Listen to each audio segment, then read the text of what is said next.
I refused to house my sister after she sold her home. My older sister Katie has always been the kind of person who makes huge life decisions based entirely on vibes. Planning has never really been her thing. Growing up, it was almost treated like a personality trait. When she dropped out of college 2 credits before graduation to follow some guy to Portland, my parents said she was brave. When she quit her stable job at the bank to start making artisanal soap in her garage, they called her creative. Every time she landed on her feet, it wasn't because things magically worked out. It was because someone else caught her, usually my parents. This time felt different from the start. About a month ago, Katie called me buzzing with excitement, barely letting me get a word in. She told me she and her husband Trevor had decided to take the kids on a 3-month European vacation. Not a couple weeks. 3 full months. She'd been watching travel vlogs non-stop and decided this was something they had to do before the kids got too old to appreciate it. Brayden is 10, Skylar is 8. Then she dropped the part that made my stomach actually hurt. They sold their house to pay for it. Not some tiny starter home. A 4-bedroom colonial in a decent neighborhood they'd been paying on for 8 years. When I asked what their plan was when they came back, she laughed and said, "We'll figure it out, like housing is a detail you sort out later." I should have known where this was headed. 2 weeks into their trip, my phone started lighting up. At first it was just updates. Pasta in Rome, the kids looking bored in museums in Paris,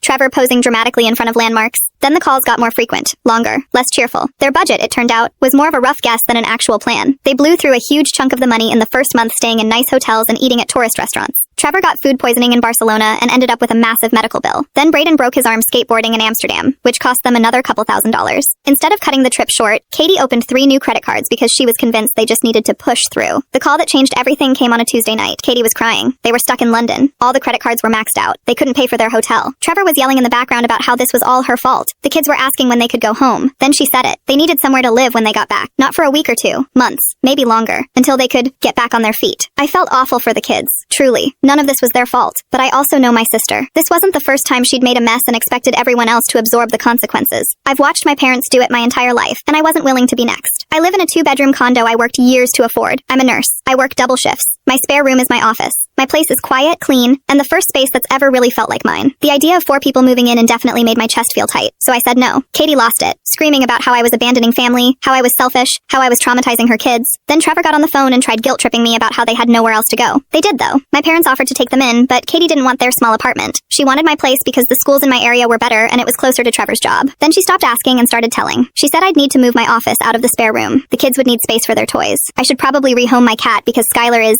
sensitive to animals. That's when I hung up. She called 17 times that night. When I blocked her, she started calling from Trevor's phone. Random numbers, internet cafes. She even had the kids call me crying about how they missed America and wanted to come home. They came back early 2 weeks ago. My parents took them in temporarily. From what I hear, they're crammed into the basement. The kids are acting out. Katie and Trevor are fighting constantly. People keep telling me I should have helped for the kids' sake, but I didn't sell their house. I didn't max out their credit cards. And I'm done being the person expected to sacrifice stability so my sister can chase another dream without a backup plan.